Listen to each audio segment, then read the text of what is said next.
Oke, jadi yang pertama kali kalau kita rasakan saat masuk ke Hyundai Creta adalah tentu seperti SUV yang lainnya, posisi duduk kita itu tinggi ya.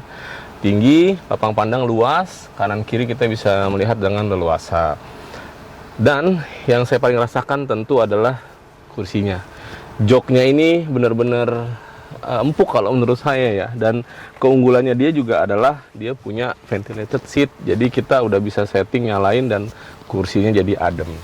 Nah, kalau di sisi pintu kita punya instrumen untuk di pintu seperti biasa ada power window yang auto hanya untuk yang sisi pengemudi saja. Lalu ada untuk tombol buka tutup kunci, lalu ada electric mirror. Udah lengkap dari sini, bisa sampai retract juga, dan kalau kita kunci otomatis retract-nya beroperasi. Lalu dari instrumen di sebelah kanan bawah ada tombol-tombol, cuman ada dua, yaitu engine start stop button, lalu tombol electric stability control. Di bawahnya nggak ada apa-apa lagi. Jadi memang sepertinya Hyundai Creta ini nggak ngasih tombol dummy untuk kita nambahin tombol-tombol yang mau kita tambahin gitu, misalnya tombol lampu tambahan dan lain sebagainya gitu. Jadi memang kayaknya Hyundai Creta nggak ngasih ruang gerak untuk kita memodifikasi mobil ini. Lalu di atasnya ada kisi AC yang ya cukup oke lah kalau menurut saya, pengaturannya lebih gampang. Lari ke setirnya menurut saya enak banget, dia sudah kulit kalau yang tipe Prime.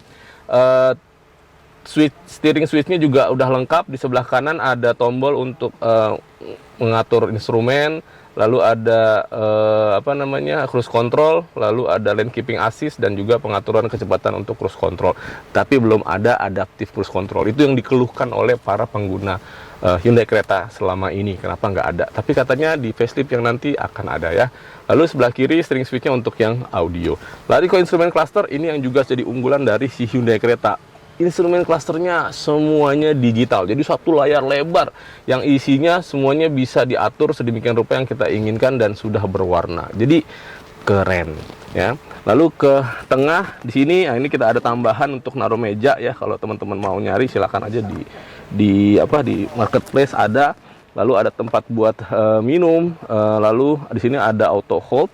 Kalau misalnya seperti biasa ya, kalau di tempat yang macet atau di lampu merah, lalu ada parking brake, lalu ada mode berkendara. Nah, ini selain ada mode berkendara juga ada mode traksi. Walaupun sebenarnya mode traksi ini agak aneh ya, karena mobilnya tidak all wheel drive atau four wheel drive dan juga penggerak roda depan. Jadi nggak tahu, mungkin apanya yang di-adjust, saya juga kurang paham atau hanya gimmick saja. Lalu kemudian ke tengah persnelingnya atau tuas pengganti giginya juga menurut saya futuristik ya, dan enak untuk digenggam gitu, untuk tangan kiri kita megang. PRND seperti biasa, tapi ada mode S atau sportnya karena dia ngasih pedal shift. Nah, itu keunggulannya dari yang model Prime atau yang tertinggi. Nah, sebelah kanannya ada menyalakan pendingin kursi, jadi jok kita udah ada pendinginnya, jadi kalau kita duduk di cuaca yang panas kita nyalain, kita terasa adem. Jadi kalau punggung kita keringetan enak rasanya, adem ya. Ini juga untuk penumpang yang di depan juga ada, dan tentu yang di supir. Lalu ada tombol P untuk kamera parkir kalau kita mau melihat head unitnya, melihat kamera yang ada di belakang. Jadi kita bisa melihat kondisi saat kita mundur atau pas lagi berjalan juga bisa tetap beroperasi. Kalau kita pencet lagi dia akan mati. Lalu di atasnya ada instrumen untuk AC, sudah elektrik semua pengaturannya, dan menurut saya cukup lengkap ya. Mulai dari ada auto climate-nya, ada untuk pendingin atau defogger untuk kaca depan dan kaca belakang. Lalu juga ada untuk buka tutup sirkulasi udara. Kalau kita misalnya buka sunroof, otomatis dia akan terbuka. Lalu di atasnya ada head unit, dan ini keunggulannya dulu waktu itu saat dia hadir di 2022, salah satunya adalah dia sudah bisa Android dan Apple CarPlay yang Android Auto dan Apple CarPlay yang sudah wireless. Waktu itu nggak banyak yang bisa begitu, tapi Hyundai Creta sudah ada. Waktu itu salah satu yang keunggulan dia. Dan lalu ada instrumen atau kisi-kisi AC, dan di sini ada speaker tengah sebutannya ya, speaker tengah, karena speaker dia Hyundai Creta sudah menggunakan sound system Bose atau Bose ya, atau apapun itu ya. Jadi speakernya udah banyak nih, ada satu, ada tweeter, ada mid bass, ada speaker tengah, ada subwoofernya juga di belakang. Walaupun kecil ya, banyak yang mengeluhkan sebenarnya kurang naik gitu, suaranya kurang oke, dan banyak yang mobil sudah upgrade juga. Tapi ya cukup lah dibandingkan sama mobil yang lain. Oke, lalu ada tempat penyimpanan yang tidak tertutup secara soft opening, dan sayangnya juga ini spion tengah juga nggak pakai auto dimming ya. Dan di sini ada kamera untuk sensornya. Jadi kelihatan dari sini bahwa dia sudah punya ADAS ya. Jadi dia ada lane keeping assist sama cruise control. Lalu di atasnya lagi ada lampu yang udah LED, dan juga ini ada sensor nih kalau teman-teman lihat nanti ya. Ini ada sensor. Gunanya sensor ini adalah untuk keamanan atau mendeteksi kondisi yang ada di dalam mobil saat mobil itu mati atau dikunci. Jadi kalau teman-teman punya mobil Hyundai Creta, koneksi ke Blue Link-nya. Nanti kalau sudah koneksi ke Blue Link, kalau misalnya Blue Link-nya bunyi-bunyi, bilang ada alarm trigger, itu sebenarnya adalah kadang-kadang karena sensor yang ada di dalam ini bunyi. Jadi ada kupu-kupu atau ada serangga yang terbang, dia dideteksi oleh sensor ini. Gitu. Lalu ada tombol Blue Link tadi dan tombol SOS kalau misalnya kita butuh bantuan untuk di jalan gitu ya. Lalu ada tombol untuk sunroof, dan ini sunroof dan panoramic roof. Jadi ada dua ya, ada sunroofnya yang bisa kebuka keluar yaitu sunroof, dan juga ada panoramic roofnya yang cukup lega sampai ke baris belakang. Nah, lalu juga bisa ditutup kalau kita mau, supaya kalau kepanasan gitu ya di matahari terang, matahari cerah, kita bisa tutup. Oke, di tengah ini ada penyimpanan tengah, dan yang hebatnya lagi dia sudah otomatis ada air purifier yang ada filternya di sini yang bisa kita buka, nanti kita bisa ganti-ganti si HEPA filternya itu. Kepikiran kan? Zaman dulu udah keren banget dan tahun lalu. Oke, kita sekarang ke belakang ya. Nah, duduk di baris kedua ini sebenarnya ini yang sebenarnya paling enak ya dari mobil ini adalah di baris penumpang belakang. Duduknya lega, ini duduk posisi saya mengemudi, tinggi saya 175 cm, masih banyak ruang untuk bergerak, dan keunggulannya dia ada panoramic sunroof adalah kelegaan yang dirasakan dengan adanya panoramic sunroof ini. Juga ada lampu untuk kita membaca, dan ada pegangan kalau kita ketakutan dengan cara mengemudi dari supir kita yang ada di depan. Lalu juga ada instrumen AC di tengah. Ya, lalu di pintunya ada power window yang tentunya tidak auto, dan ada sistem Bose di sini, Bose atau Bose lah itu. Namun yang jadi kekurangan adalah dari joknya yang emang udah empuk ini, dia tidak bisa di-adjust nih. Tapi kalau misalnya di produksi yang bukan di Indonesia, ketinggian joknya bisa di-adjust seperti yang di mobil SUV lainnya. Joknya itu empuk dari kulit, dan juga ada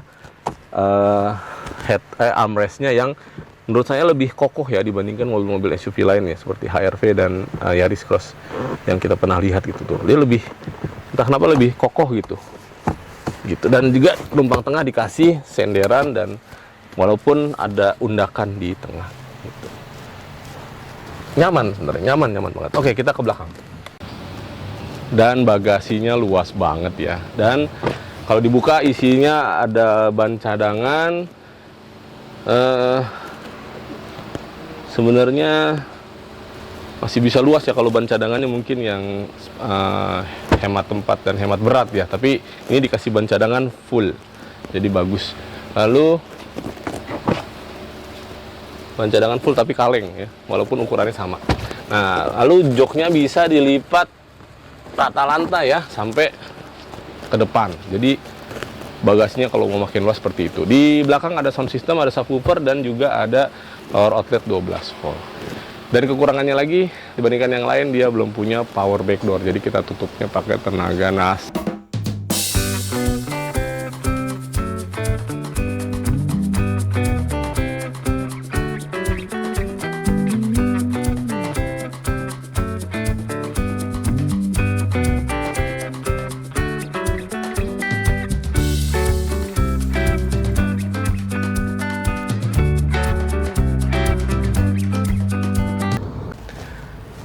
Impresi berkendara untuk Hyundai Creta kalau menurut saya ya, itu nyaman banget kalau menurut saya sendiri ya, setelah menggunakan ini selama setahun.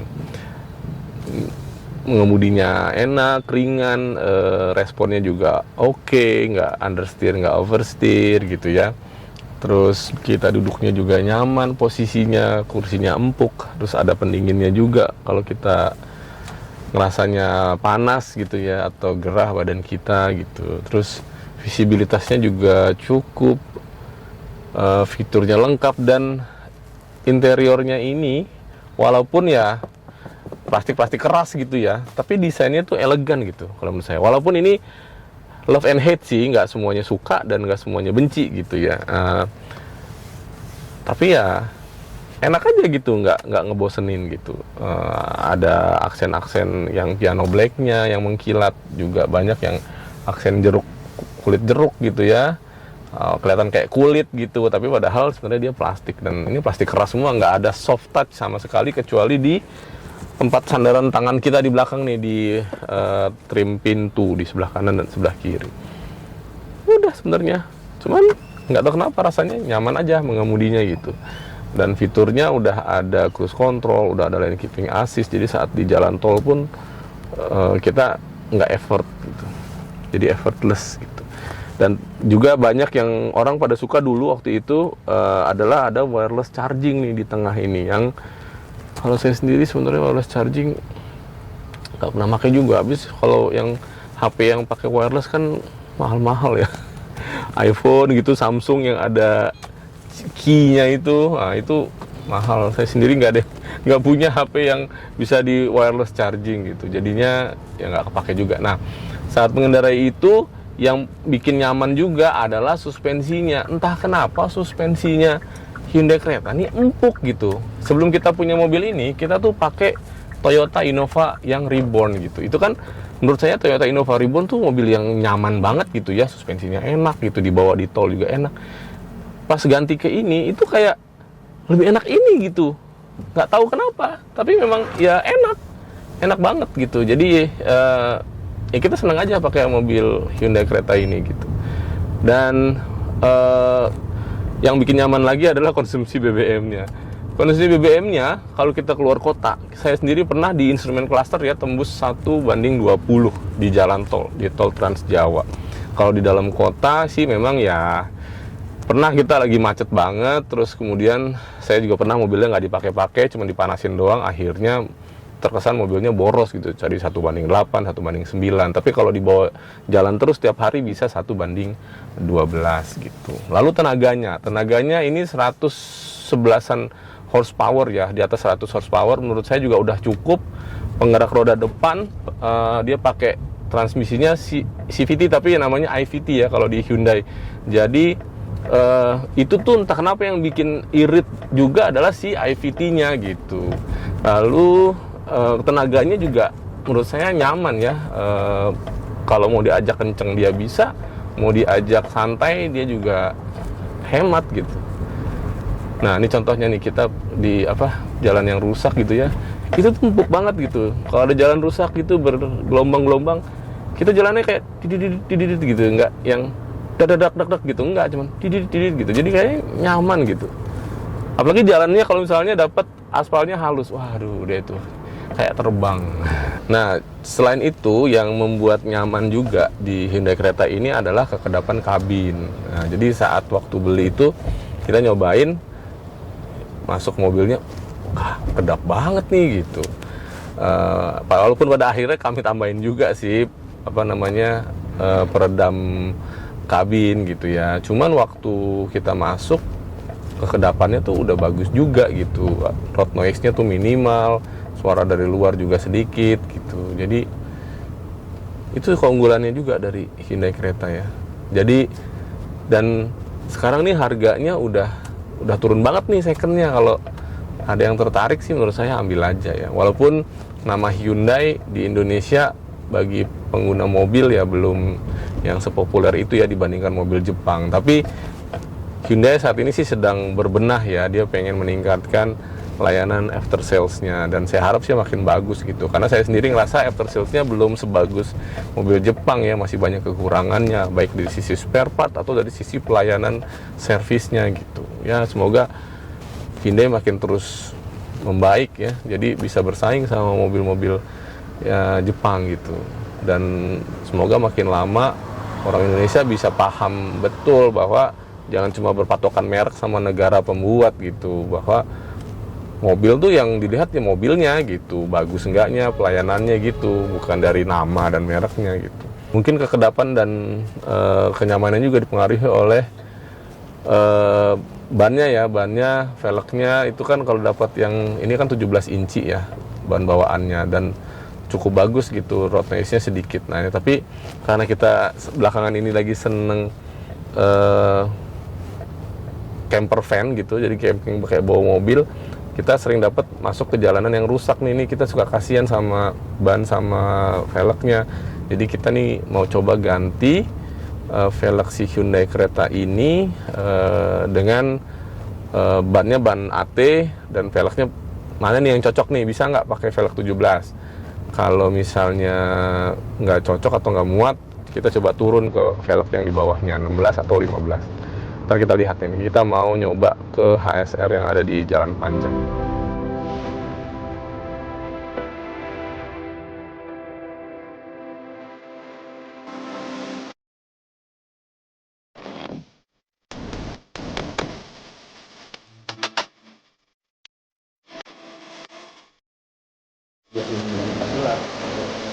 Ini sampai